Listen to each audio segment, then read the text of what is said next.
اور बदकिस्मती से ये कोई पहला फैसला नहीं है इलेक्शन कमीशन का हमारे खिलाफ, इमरान खान के खिलाफ या पीटीआई के खिलाफ एक तरफा फैसला। वो सारे काम कर रहे हैं कि जिस तरीके से पीटीआई को क्रश किया जा सके, पीटीआई को लेवल प्लेइंग फील्ड ना दी जाए।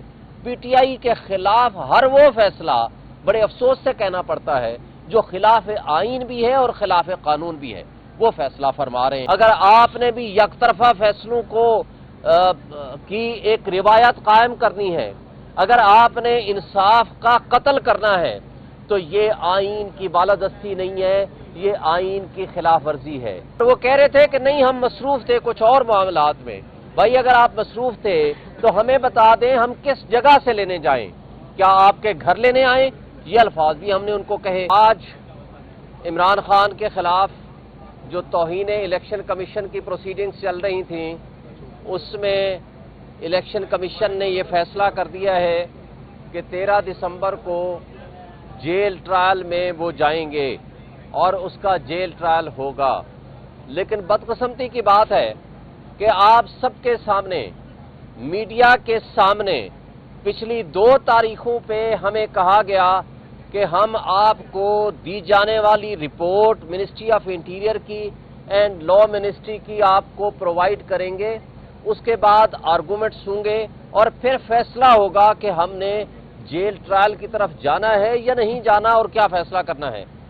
लेकिन इलेक्शन कमीशन की एक तरफा फैसले को हम मुस्तरद करते हैं और बड़ी काबिल अफसोस बात है कि जब मीडिया के सामने एक फैसला सुनाया गया कि हमें रिपोर्ट की कॉपी दी जाएगी और कहा गया कि आपने अप्लाई नहीं किया, आज अप्लाई करने की दरखास्त उनको दिखाई गई कि जनाब हमने 2 तारीखों पे अप्लाई कर रखा है। वो कहते हैं आप लेने नहीं आए। जब हमने अपने क्लर्क को बता दिया कि हम आपके पास 12 मरतबा आए हैं लेने के लिए और आपने हमें नहीं दी, ना ऑर्डर की कॉपी पिछली 2 तारीखों की, ना ही रिपोर्ट की कॉपी, और उनके पास कोई जवाब नहीं था। और वो कह रहे थे कि नहीं हम मसरूफ थे कुछ और मामलात में। भाई अगर आप मसरूफ थे तो हमें बता दें हम किस जगह से लेने जाएं, क्या आपके घर लेने आए? ये अल्फाज भी हमने उनको कहे। लेकिन काबिल अफसोस बात यह है कि आज इलेक्शन कमीशन की कुर्सियां रखने के बावजूद ऑर्डर अनाउंसमेंट के लिए वो खुद तशरीफ नहीं ले आए। एक एहलकार को भेज दिया गया कि जाएं जी हमारा ऑर्डर पढ़ के सुना दें। ये काबिल अफसोस बात है।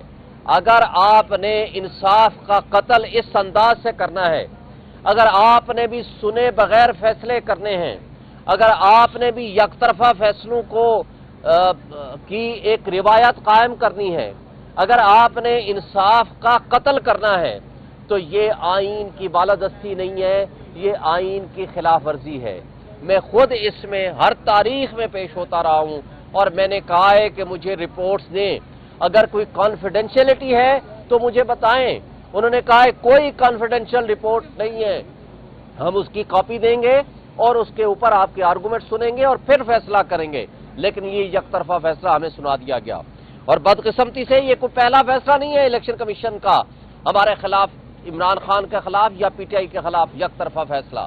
आप इससे पहले देखिए जो इन्होंने तोशाखाना वाला केस में हमारे खिलाफ फैसला दिया पिछले साल, ये वो फैसला है कि जिसके ऊपर यानी हमने तमाम मामलात, तमाम अकाउंट्स की तफसीलात हम इनको पहुंचा चुके हैं और टाइम बाद इन्होंने हमारे खिलाफ फैसला दे के उसको इलेक्शन कमीशन को उसके बाद कंप्लेंट भेज दी। और वो आज तक किसी पार्टी लीडर के खिलाफ कोई प्रोसीडिंग्स नहीं की जिन्होंने न सिर्फ तोशाखाना से ताइफ लिए, उन्होंने डिक्लेयर नहीं किए, बल्कि गाड़ियां ली तोशाखाना से, जो कि एक जुर्म है। किसी के खिलाफ कोई एक्शन नहीं सिवाय इमरान खान के। इसी तरह आप देखेंगे फॉरेन फंडिंग वाला केस सिवाय पीटीआई के खिलाफ फैसला करने के, जबकि हनीफ अब्बासी केस में सुप्रीम कोर्ट आज से 5 साल पहले ये डिक्लेयर कर चुकी है कि सब पॉलिटिकल पार्टीज के अकाउंट्स अक्रॉस दी बोर्ड मुकम्मल तौर पर इकट्ठे आपने इनको डिटरमिन करना है और इनको चेक करना है। आज तक किसी के अकाउंट्स न चेक किए हैं, ना ही किसी के खिलाफ फैसला आया है। सिर्फ यहीं तक महदूद नहीं, ये भी पाकिस्तान की तारीख में पहली मर्तबा है कि किसी भी पार्टी के यानी पीटीआई के इंट्रा पार्टी इलेक्शंस को یک طرفہ طور پر کہہ دیا گیا کہ نہیں جی یہ قانون کے مطابق نہیں ہے، آپ دوبارہ کرائیں، اور دوبارہ کا ٹائم کتنا دیا؟ صرف 20 دن، جبکہ عمران خان پتہ ہے وہ جیل میں ہے، اور یہ پتہ ہے کہ آج کل ہمارے لوگوں کو اٹھایا جا رہا ہے، تشدد کیا جا رہا ہے، لیول پلینگ فیلڈ نہیں دی جا رہی، جو کام ہے ان کا فری اینڈ فیئر الیکشن کرانا وہ یہ نہیں کر رہے، جبکہ وہ سارے کام کر رہے ہیں کہ جس طریقے سے پی ٹی آئی کو کرش کیا جا سکے، پی ٹی آئی کو لیول پلینگ فیلڈ نہ دی جائے، پی ٹی آئی کے خلاف ہر وہ فیصلہ بڑے افسوس سے کہنا پڑتا ہے جو خلاف آئین بھی ہے اور خلاف قانون بھی ہے، وہ فیصلہ فرما رہے ہیں۔ سب سے بڑا اگر آئینی ادارہ جس کی ذمہ داری فری اینڈ فیئر الیکشن کرانا ہے، اگر وہ اتنا بائسڈ ہوگا، اتنا یک طرفے فیصلے کرے گا، میڈیا کے سامنے یک طرفے فیصلے کرے گا، تو قابل افسوس ہے کہ پھر اس کی کریڈیبلٹی مشکوک ہوگی۔ لیکن افسوس سے کہنا پڑتا ہے کہ جب ان کے اوپر تنقید کی جاتی ہے تو وہ کہتے ہیں یہ توہین الیکشن کمیشن ہے۔ پھر آپ دیکھا کہ توہین الیکشن کمیشن کا واحد مقدمہ ہے جو عمران خان کے خلاف کیا گیا۔ اگر توہین الیکشن کمیشن اختیار ہے آپ کا، تو پچھلے سال جنہوں نے آپ کو فنڈز نہیں دیے الیکشن کرانے کے لیے، آپ نے کیوں ان کے خلاف نہیں کیا؟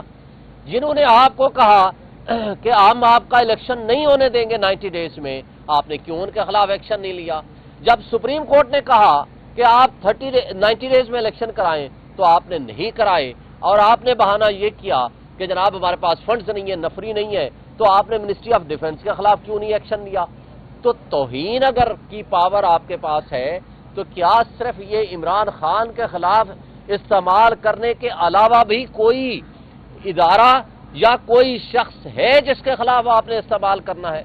میرا خیال ہے کہ یہ یک طرفہ پروسیڈنگز قابل افسوس بات ہے، اور اس کی میں شدید مذمت کرتا ہوں کہ یہ نہیں ہونا چاہیے۔ آئین اور قانون کی بالادستی ہونی چاہیے، نہ کہ آئین اور قانون کا دوہرا معیار ہونا چاہیے۔ اور اس کے ساتھ آپ دیکھیں گے صرف یہیں تک محدود نہیں ہے، آج چیف جسٹس عامر فاروق صاحب نے وہ درخواست جو 11 مہینے پہلے ہم نے جمع کرائی تھی، یعنی توشہ خانہ کے اس کیس کے خلاف جو ہم نے ریٹ پٹیشن فائل کی تھی، اور دوسری ریٹ پٹیشن ہم نے لاہور ہائی کورٹ میں فائل کر دی، ہم نے یہاں کہا کہ ہم وہ اپلیکیشن واپس لینا چاہتے ہیں۔ آج 11 مہینے بعد وہ اپلیکیشن واپس کرنے کی درخواست خارج کر دی، جبکہ دوسرے کیس میں میاں نواز شریف کے خلاف جب نیب نے اپیل فائل کی اور یہاں آ کر کہا کہ ہم اپیل واپس لینا چاہتے ہیں، تو آدھے منٹ کے اندر وہ اپیل واپس لینے کی اجازت ان کو مل گئی۔ کیوں؟ یہ کیا؟ جب کرپشن ہوتی ہے وہ تو ہوتی ہے اسٹیٹ کے اگینسٹ، کرپشن تو ہوتی ہے ریاست کے اگینسٹ، کرپشن تو ہوتی